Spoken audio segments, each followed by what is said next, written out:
رضا کرام دادی تو حرمت ممنونم امام رضا کرام دادی تو حرمت حالا این دست منو این همه لطف و کرمت اومدم امام رضا تا با تو درد دل کنم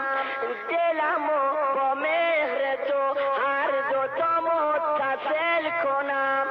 آقا جون